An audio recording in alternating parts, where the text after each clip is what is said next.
Bonjour à tous. La secte climato-mondialiste, il faut bien l'appeler par son nom, a maintenant clairement dans son collimateur les chiens, les chats, les animaux de compagnie. J'en avais parlé dans une vidéo, pensez-vous à cette vidéo fin novembre où j'ai commencé à évoquer tout cela.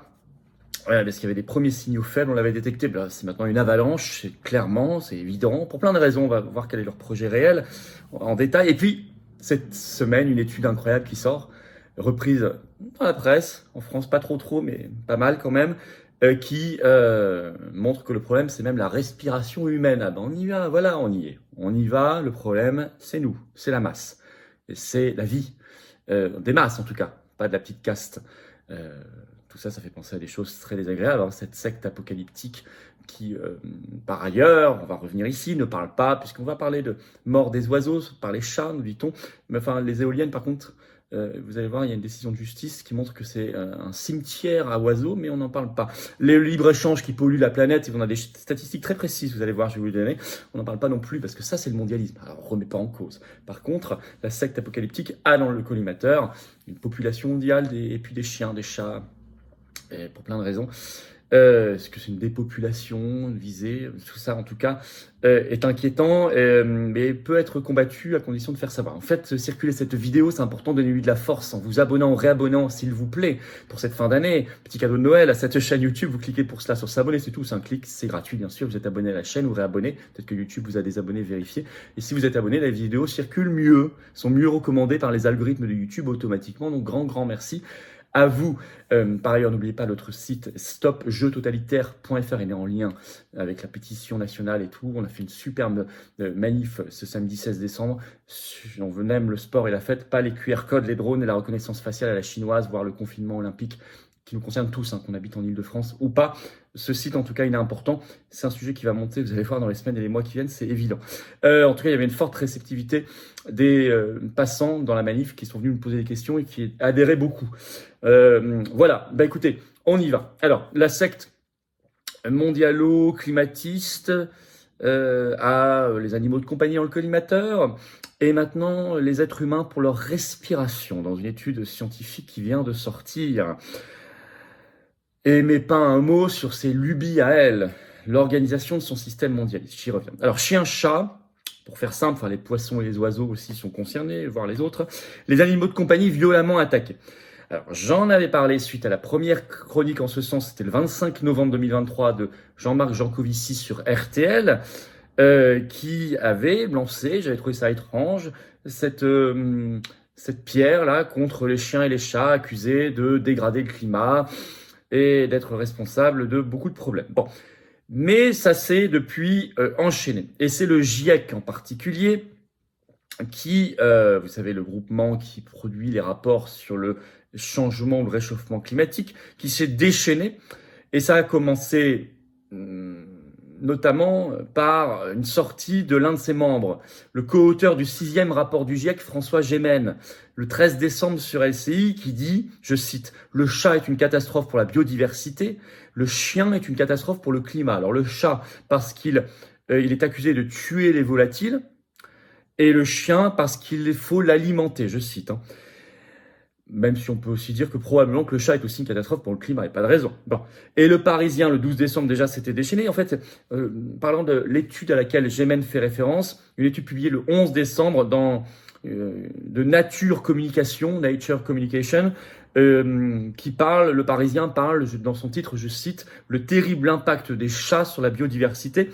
Et la presse reprend un peu partout, ça n'est pas du tout exhaustif, il y a plein d'exemples, vous en trouverez, mais notamment Midi Libre, 14 décembre, qui titre « Les chats et chiens responsables du réchauffement climatique, ils seraient une catastrophe pour l'environnement ».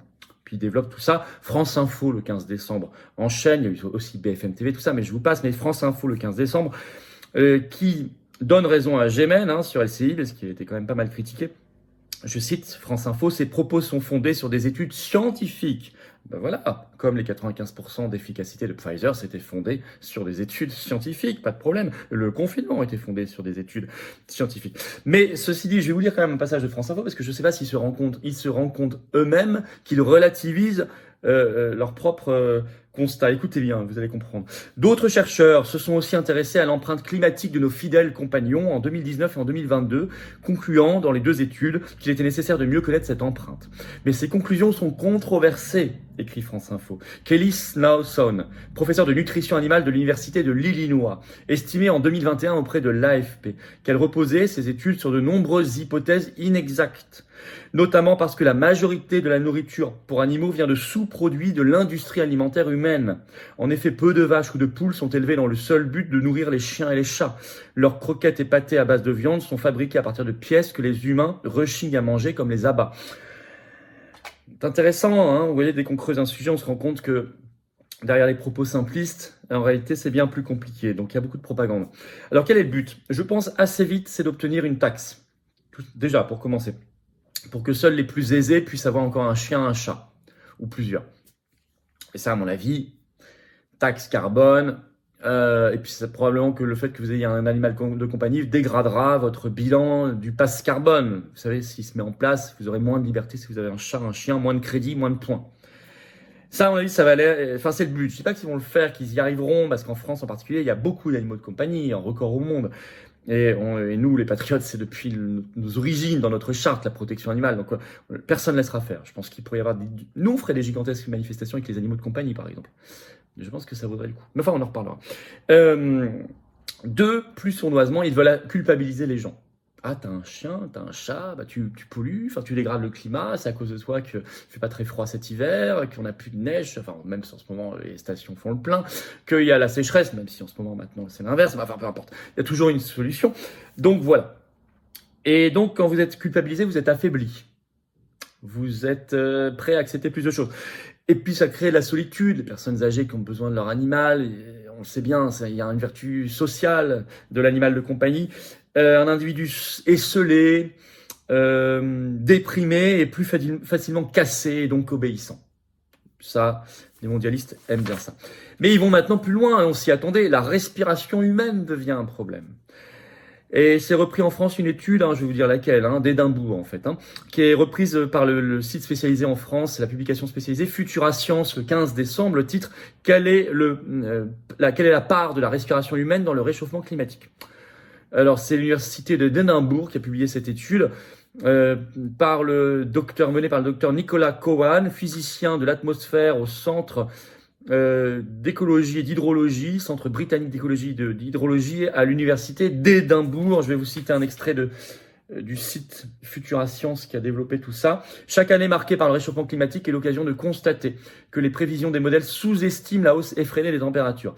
L'année 2023, écrit Futura Science, le prouve une fois de plus, le climat se réchauffe plus vite que prévu. Les modèles climatiques présentent en effet des lacunes. Ils ne prennent pas encore en compte certains facteurs et parmi ceux-là, la respiration humaine. Chacun d'entre nous émet en effet des gaz à effet de serre et cette pollution inévitable et naturelle doit être quantifiée. Les chercheurs de l'université d'Édimbourg qui ont publié l'étude dans PLOS ONE ont calculé que la population anglaise émettait 1100 tonnes de gaz à effet de serre chaque année, principalement du méthane 1040 tonnes et du protoxyde d'azote 70 tonnes. Et ça a été, et d'ailleurs, le média britannique Daily Mail s'est fait l'écho aussi de cette étude et lui, il n'est pas dupe. Parce que autant Futura Science présente ça de manière assez objective, sans comprendre les sous-entendus derrière, alors que Daily Mail a bien compris. Écoutez le titre, c'était le 13 décembre. Je cite. Maintenant, les scientifiques disent que la respiration, ils ont écrit en majuscule, est mauvaise pour l'environnement. Les gaz que nous exhalons contribuent à 0,1% des émissions de gaz à effet de serre du Royaume-Uni. Donc eux, ils ont compris quel était le sous-entendu de cette étude et comment elle serait utilisée en tout cas. C'est la vie des masses qui est dans le collimateur. Ce qui est cohérent d'ailleurs avec le système des passes, tous les passes de crédit social, de volonté de restreindre en permanence nos libertés, notre mobilité, en la rendant de plus en plus chère notamment, ou contraignante, et en fait de réduire la vie tout simplement. Moins vous avez un système qui ne peut plus bouger, qui n'a plus de liberté, qui est sous contrainte permanente, en fait c'est un système qui est de moins en moins vivant. La vie, attention, pas de la caste. Hein. Bon, alors, en même temps, évidemment, ce qui montre qu'on n'est pas du tout dans l'écologie. Il laisse tranquille, il n'interroge pas le modèle mondialiste. Je vais vous prendre 2 exemples majeurs, le libre-échange et les éoliennes. Le libre-échange. Je le dis souvent, mais c'est très important. Il y en a une étude, je vais vous la citer, c'est la première fois que je vais vous la citer. Cette année, le 21 novembre dernier, le Parlement européen a validé, parce que le commerce est une compétence exclusive de l'Union européenne, raison de plus de faire le Frexit, le Parlement européen a validé l'accord de libre-échange Union européenne-Nouvelle-Zélande, à 17 000 km, extrêmement polluant. Ils avaient validé en juin 2023 l'accord de libre-échange Union européenne-Chili. Et là, l'Allemagne et la Commission européenne veulent relancer le plus gros accord de libre-échange il est concluant de toute l'histoire du monde, Union européenne, Mercosur, Brésil, Argentine, Uruguay, Paraguay. Bon. Alors, avec notamment importation supplémentaire de 99 000 tonnes de bœuf de là-bas.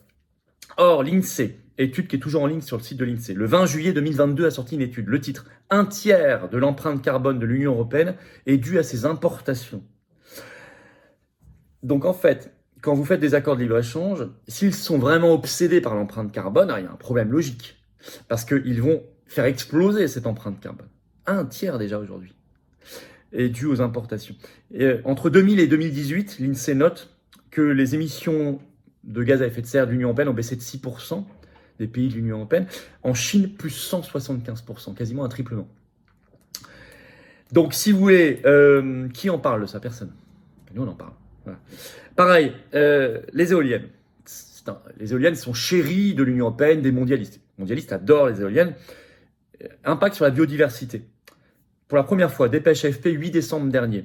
Le titre. Dans l'Hérault, la justice ordonne le démontage de 7 éoliennes, une première. Ça a été confirmé par la cour d'appel de Nîmes. Et les opérateurs ont 15 mois maintenant pour démonter ces 7 éoliennes. Pourquoi? Je cite la dépêche AFP et la décision de justice. Plusieurs milliers d'oiseaux morts retrouvés à côté des éoliennes. On parle, je cite, d'un véritable cimetière. Rien qu'en 2019, 1099 pour ces simples éoliennes là-bas, hein, il y en a en France des milliers, hein, 1099 oiseaux morts retrouvés rien qu'en 2019. Donc, moi je veux bien qu'on parle du chat, mais commençons par arrêter les éoliennes. Alors, on est face aux mondialistes, à la secte climato-mondialiste. Ce sont des fous furieux, des gens dangereux, des gens pervers et sournois. Ils combattent la vie, notamment les chiens, les chats, les animaux de compagnie. On ne laissera évidemment pas faire. On ne laisse pas faire. D'abord, on ne laisse pas faire en faisant savoir, déjà, en faisant circuler cette vidéo. Et je compte sur vous pour la faire circuler, bien sûr. Il faut combattre cette idéologie mondialiste, exiger la vraie écologie, la vraie défense de la nature et de l'environnement et des animaux. C'est pas du tout ce qu'ils disent. Eux, c'est l'inverse. Ils sont tellement écolos qu'ils veulent tuer les animaux. Rendez-vous compte quand même du raisonnement où on en arrive. Ils sont tellement écolos qu'ils veulent tuer la vie. Pas un problème? Donc ça, c'est l'escrologie mondialiste. Moi, je veux arrêter ce libre-échange, ces systèmes d'éoliennes qui tuent. Il y a plein d'autres choses à dire. Hein. La pollution des sols, l'agrochimie, c'est une catastrophe. Si on est sérieux, la plastification partout, etc. Non, ça, c'est les vrais sujets. Mais exiger la vraie écologie suppose le patriotisme, les circuits courts, le rapatriement, pour ne pas les laisser déployer la fausse écologie, leur fausse écologie, qui est anti-liberté et anti-vie. C'est fondamental d'avoir compris cela. Merci de faire circuler la vidéo. Merci pour cela de vous abonner ou réabonner à cette chaîne YouTube en cliquant sur s'abonner en dessous. Un petit clic, c'est gratuit. Ça y est, vous êtes là. Abonnez. Grâce à vous, les vidéos circulent mieux automatiquement. Elles sont plus recommandées par YouTube. Merci. Écoutez les amis, venez adhérer, réadhérer aux patriotes. Venez vous battre pour cela. Les chiens, les chats, les animaux de compagnie, la protection animale et puis la vie, la liberté. La vraie écologie, vous voyez, tout ça, ce sont nos combats anti-mondialistes de résistance. Vous êtes les bienvenus. Adhérer, c'est le premier lien sous la vidéo en description pour le faire. Ce lien est également en commentaire épinglé. Une petite fiche maintenant sur l'écran et dans quelques secondes, un lien sur l'écran. Vous choisissez faire un don de soutien au mouvement. Ce sera très bienvenu pour nous aider à faire plus d'actions, style la manif qu'on a fait sur les jeux orwelliens, là, qui a coûté cher et tout le reste. C'est deuxième lien sous la vidéo en description pour faire un don au mouvement. Tout ça est défiscalisé aux 2/3 de vos impôts. Ça fait baisser concrètement vos impôts. Il vous reste quelques jours jusqu'au 31 décembre pour faire la défiscalisation au titre de 2023. Profitez-en. C'est aussi bien sur l'adhésion, la réadhésion et que le don, c'est 2/3. C'est-à-dire que vous mettez, je sais pas, 100 €, ça enlève 67 € d'impôts. Plutôt pas mal que de le mettre chez Zelensky, Macron, Ursula, etc. Vous mettez 1000 €, ça enlève 670 €. Vous mettez 10 €, ça enlève 6,70 € quasiment. Voilà, c'est comme ça, etc. Vous avez compris. Bravo aux donateurs, aux réadhérents, bienvenue aux nouveaux adhérents, patriotes et vive la France.